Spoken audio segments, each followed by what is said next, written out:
Philip Garrido is a man whose name has become synonymous with horror and cruelty after the discovery of the story of the kidnapping of Jaycee Dugard. His life is a dark path full of violence and crimes, culminating in 18 years during which he held Jaycee captive and committed monstrous acts on her. Philip Garrido was born on April 5, 1951 in Pittsburgh, California.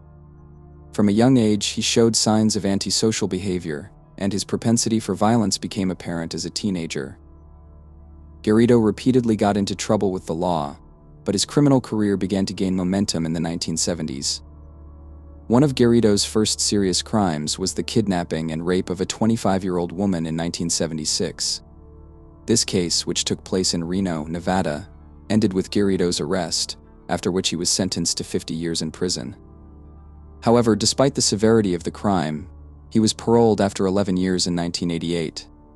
This decision of the judicial system will prove fatal for Jaycee Dugard and her family in the future. While in prison, Philip met Nancy Bocanegra, the woman who later became his accomplice in the kidnapping of Jaycee Dugard. Nancy was impressed by Philip, despite his criminal past. Soon after his release, they got married, and Nancy became an active participant in her husband's crimes. There, he met his wife Nancy, the niece of another prisoner. They got married behind prison walls. Before her abduction, Jaycee Dugard was an ordinary 11-year-old girl living with her family in the small town of South Lake Tahoe, located in California. Her life before the tragic events was filled with joy, children's games, and the usual worries typical of her age. Jaycee was born on May 3, 1980 in Anaheim, California. Her family soon moved to South Lake Tahoe, known for its scenic mountain scenery and proximity to Lake Tahoe. Despite the fact that her childhood was not without difficulties, Jaycee was surrounded by the love and care of her mother Terry Probin and stepfather Carl Probin, who tried to provide her with everything she needed.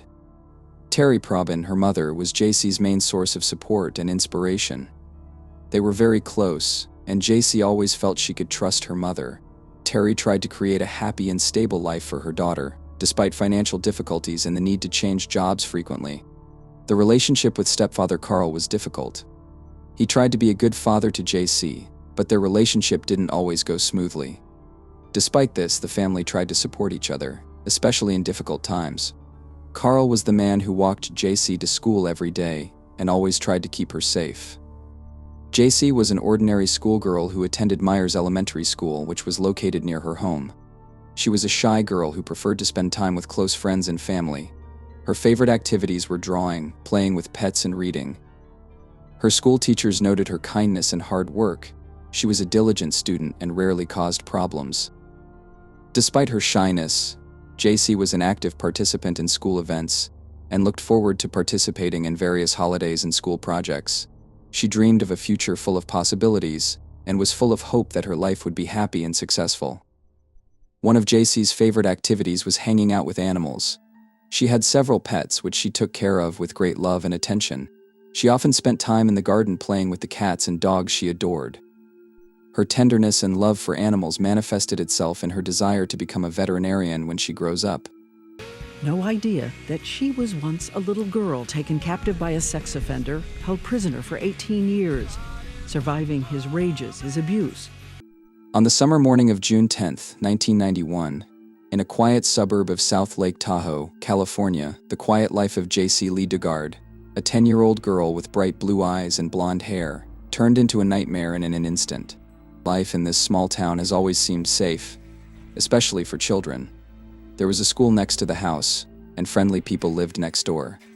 But it was on that fateful day, when Jaycee was heading to the school bus, that everything changed. The unusual sight of a car approaching her attracted her attention, but the girl did not have time to understand what was happening. Her school bag fell to the ground when the car stopped abruptly and the door flew open. Two hands grabbed her, and before Jaycee could scream, she was already inside the car. The door slammed shut, and the car sped away. It was the moment when her childhood and freedom were torn from her life. The road, a gray car pulls up. A stranger rolls down the window. And his hand shoots out, and I just feel numb. For her family, this ordinary weekday soon turned into the worst nightmare imaginable. Jaycee did not return home from school, and after hours of unsuccessful searches and calls to friends, her parents realized that something terrible had happened. This event was the beginning of many years of horror, imprisonment, and secret imprisonment, which no one except the kidnappers themselves knew about.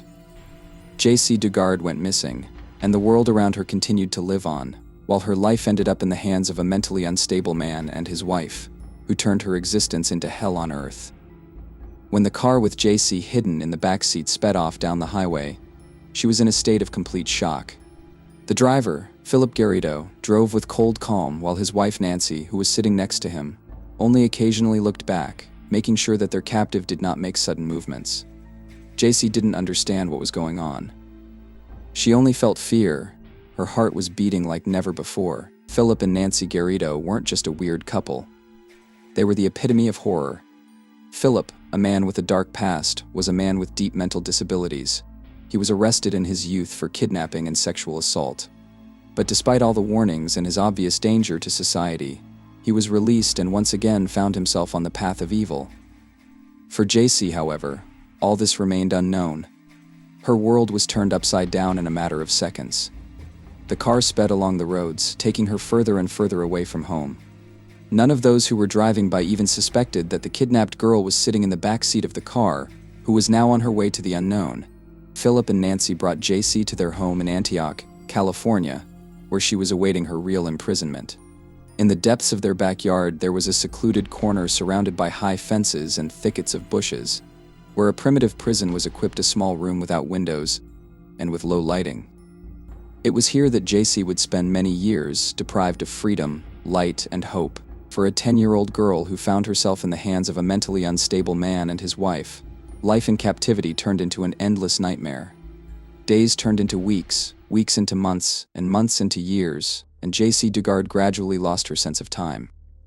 Her little prison, located in the backyard of the Garrido house, became her only world. There was no sunlight, no fresh air, just a narrow beam of light coming through the crack in the door. Philip Garrido perceived Jaycee as his property. He made her call him uncle, and often told her about his visions and missions that she was supposed to help realize. These conversations scared the girl even more. He wasn't just a kidnapper, he was a man who lived in his own world full of crazy ideas and illusions. For the first few months, Jaycee tried to resist, but quickly realized that it was useless. Her life was completely under the control of Philip and Nancy. She was afraid of their anger and tried to do everything they demanded in order to avoid punishment. But the scariest thing was not the physical confinement, but the way they were trying to break her spirit. Philip forces her to watch pornographic films and subjects her to regular sexualized violence. Jaycee doesn't understand what's going on, but she knows it's wrong. Every time he comes to her, she is terrified, and she tries to hide in her mind, mentally running away from what is happening. Over time, Jaycee begins to realize that no one will come to her rescue. Her life turns into a constant struggle for survival. She tries not to cry or show her feelings, because she knows that this will only make Philip angry.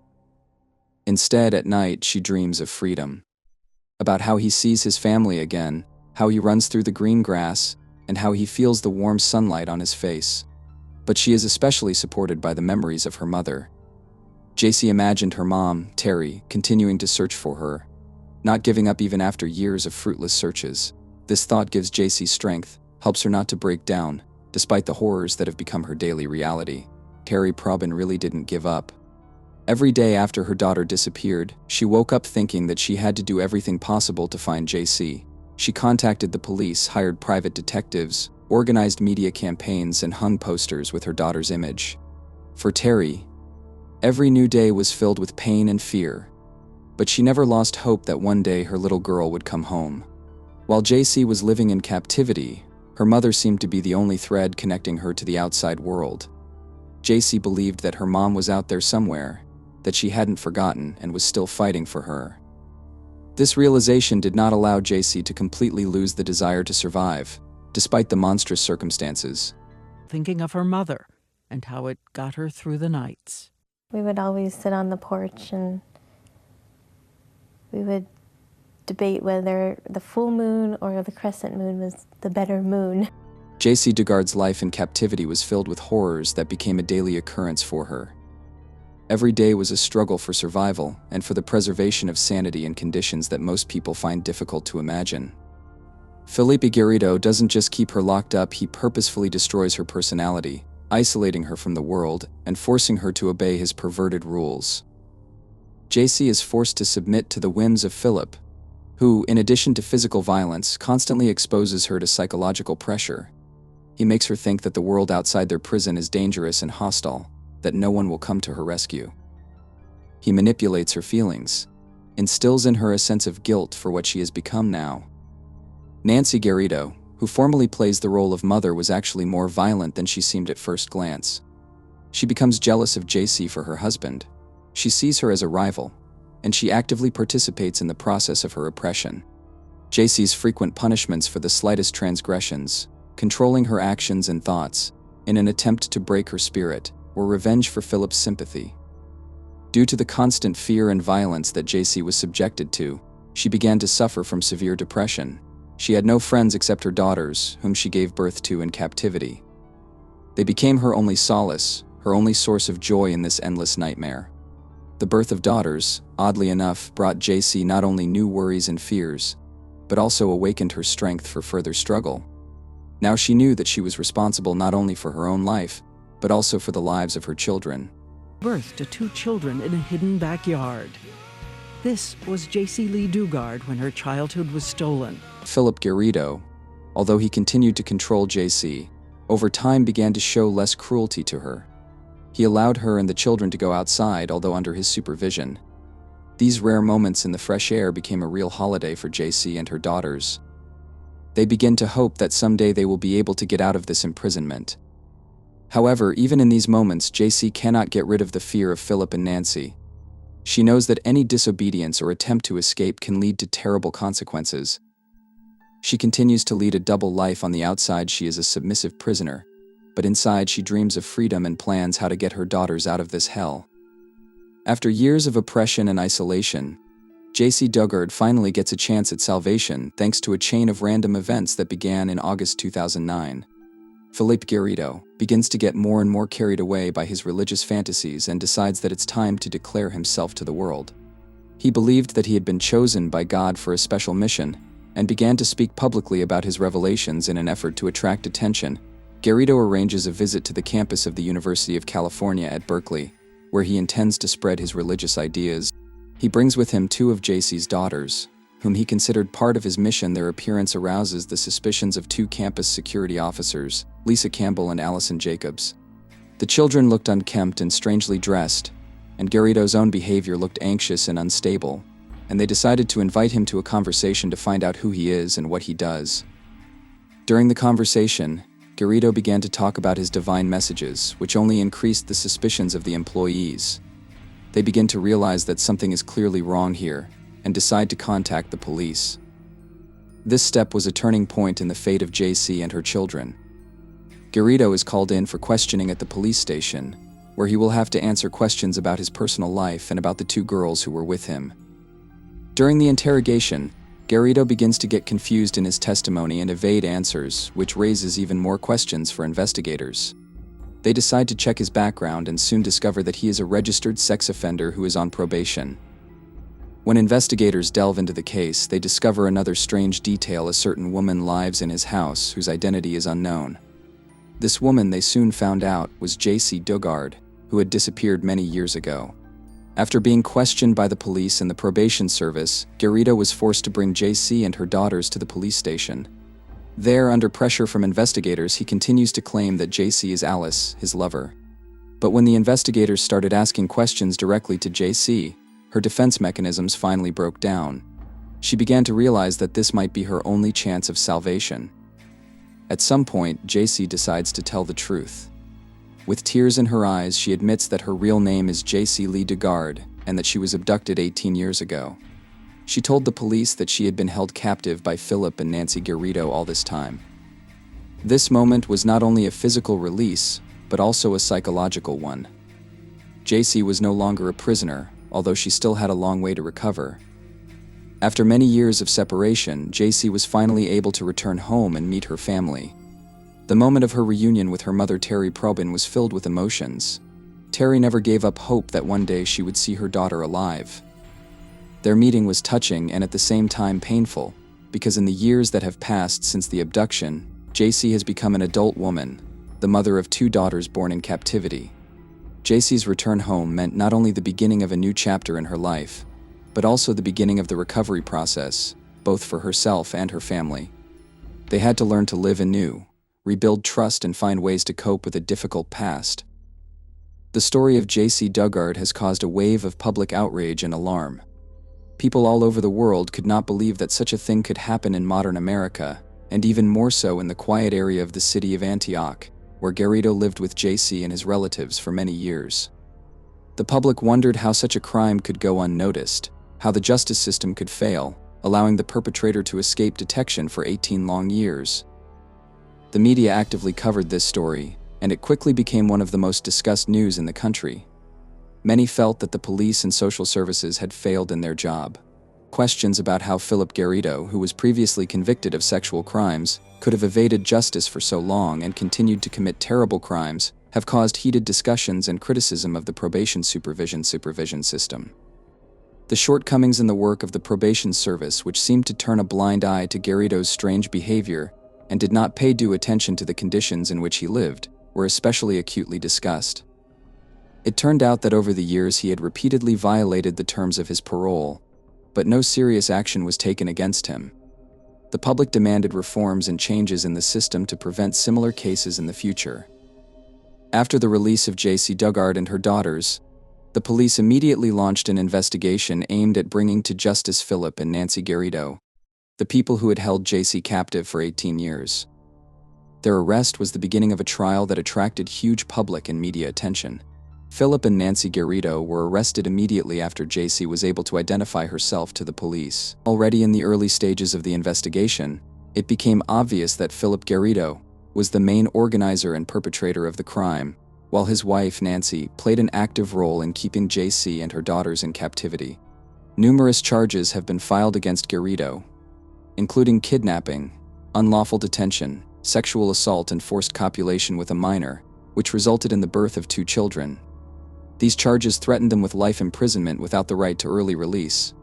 Accused kidnappers Philip Garrido and his wife Nancy appear in court for the first time, charged with kidnapping and raping a... The trial of Philip and Nancy Garrido began in 2010. During the hearing, horrifying details emerged of how Jaycee was abducted, held captive, and abused over the years. The prosecution provided numerous evidences, including the testimony of Jaycee herself, her daughters, as well as the results of medical and psychological examinations. Philip Garrido initially tried to claim that his actions were dictated by religious beliefs, and even tried to present himself as some kind of divine message. However, his arguments were rejected by the court, and his behavior throughout the trial only strengthened public opinion about his mental instability and danger to society.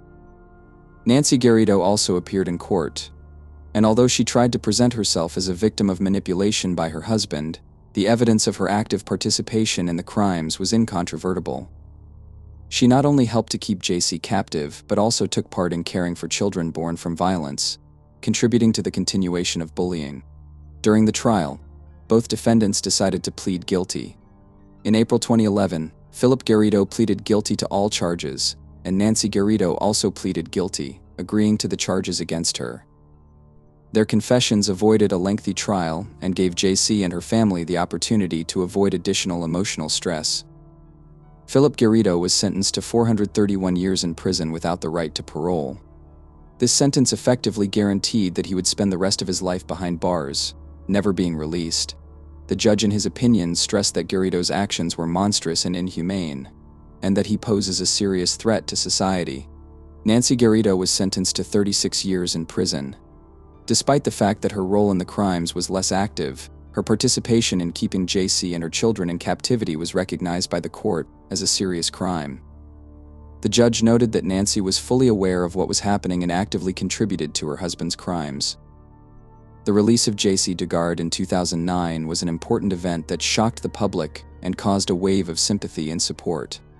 After 18 years in captivity, she and her 2 daughters, Angel and Starlet, returned to life and freedom. This process was not easy and was accompanied by many challenges, but Jaycee demonstrated incredible fortitude, striving to create a new, normal life for herself and her daughters. After their release, Jaycee and her daughters found themselves in the spotlight of the public and the media, It was a difficult time for them, as they needed to adapt to life in freedom and recover from years of isolation and abuse. Angel and Starlet, who were born and raised in captivity, faced huge changes. They had to learn how to live in a normal society, go to school, make friends, and adapt to life outside of isolation. To help her daughters adapt, Jaycee focused on creating a stable and safe environment for them. She tried to create an atmosphere of love and support to help the girls cope with their trauma and learn to live a normal life. Education has become an important part of their lives, and Jaycee has done everything possible to ensure that her daughters receive the necessary knowledge and skills. Recovering from such a long and brutal isolation has proved to be a difficult process. Jaycee and her daughters have gone through years of therapy and counseling to deal with the psychological effects of their experiences. Jaycee struggled with guilt and shame for what had happened, even though she knew it wasn't her fault. She also faced difficulties in socializing and trusting people, but over time she began to open up and build new relationships. Jaycee found strength in writing her book, A Stolen Life, in which she told her story. The book became a bestseller and received a wide response, helping other survivors of violence to find strength in their experiences. Writing the book was an important step in Jaycee's recovery, allowing her to tell her story and free herself from feelings of isolation. He has written a second book about finding the path to your life, to freedom. After her release, Jaycee devoted her life not only to rebuilding her family, but also to helping other victims of violence and kidnappings. She founded the Jaycee Foundation, a charity that provides support and resources to people who have experienced trauma. The foundation provides counseling, therapy, and training to help victims of violence and their families find a path to recovery. The foundation's work has become an important part of Jaycee's life, giving her the opportunity to use her experience to help others. She actively participates in public speaking and works with various organizations to draw attention to the problems of violence and kidnappings. The story of the kidnapping of Jaycee Lee Dugard is one of the most tragic and terrible pages in modern criminal history. This is a story about cruelty, suffering, and imprisonment, but also about perseverance, hope, and the ultimate triumph of justice. When Jaycee was abducted in front of her family in 1991, her disappearance shocked the small town and the whole country. Everyone believed that she would never be found, but despite all the difficulties, Jaycee's family never stopped hoping for her return. This hope sustained them for 18 long years while Jaycee was in captivity. The years she spent in captivity were filled with unimaginable horrors. Isolation, physical and sexual abuse have become her daily reality. However, Jaycee managed to survive in these conditions, preserving not only her life, but also her humanity. Her fortitude and love for her daughters, who were born in captivity, allowed her to stand up in the face of horrific violence. When the truth finally came to light and Jaycee was released, the event caused shock and horror around the world. People were shocked at how such a tragedy could have gone unnoticed for so long. But at the same time, Jaycee's release has become a symbol of hope and evidence that even in the darkest circumstances, a path to freedom can be found. The release of Jaycee and the subsequent arrest of her captors, Philip and Nancy Garrido, was the culmination of many years of suffering and trials. Garrido's trial and sentence were an important step towards justice, but no sentence can fully atone for the horrors they caused Jaycee. Today, Jaycee Dugard and her daughters are trying to build a new life, away from the horrors they have endured. Despite everything that has happened, Jaycee remains a surprisingly strong and determined woman who, despite her past, strives for a normal life.